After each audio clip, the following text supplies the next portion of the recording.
Assalamualaikum warahmatullahi wabarakatuh. Perkenalkan, nama saya Nurfaisah dari kelas 3A, NIM 19641100034. Di sini saya akan mempresentasikan terkait hasil observasi terhadap ekosistem sawah.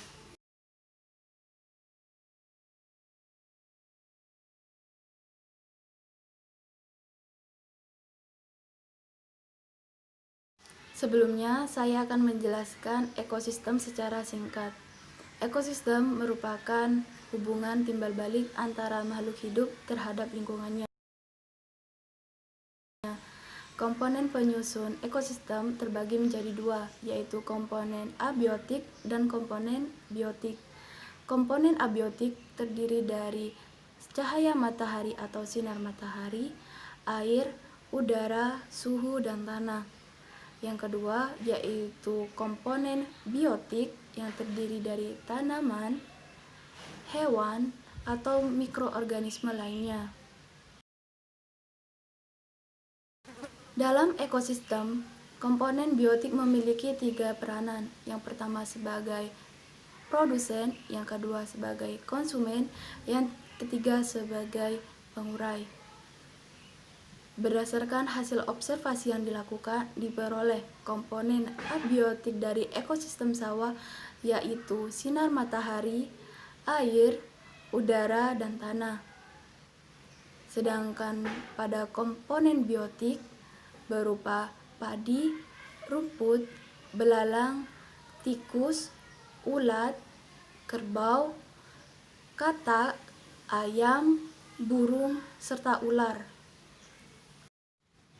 Aliran energi dalam suatu ekosistem sawah dimulai dari sinar matahari atau energi matahari yang dimanfaatkan oleh tumbuhan untuk melakukan fotosintesis. Tumbuhan berperan sebagai produsen, nantinya mampu membuat bahan organik berupa karbohidrat. Bahan organik ini yang kemudian akan dimanfaatkan oleh konsumen pertama seperti tikus, belalang, kerbau, dan ulat. Yang mempunyai peranan sebagai konsumen pertama yaitu hewan herbivora.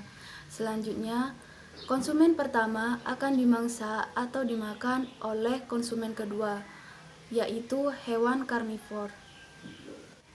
Dalam ekosistem sawah yang berperan sebagai konsumen kedua yaitu burung, katak, serta ayam.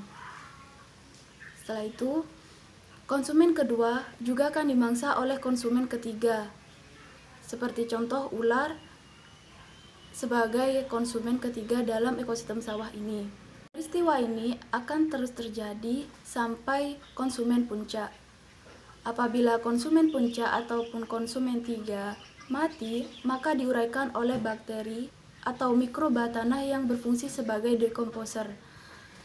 Dekomposer nantinya akan menguraikan bahan organik dari konsumen menjadi bahan anorganik yang dapat digunakan dalam proses fotosintesis pada tanaman atau tumbuhan. Hal ini terus berulang secara terus-menerus dalam suatu ekosistem. Dalam ekosistem, aliran energi dapat dilihat dari rantai makanan, jaring-jaring makanan, serta piramida ekologi.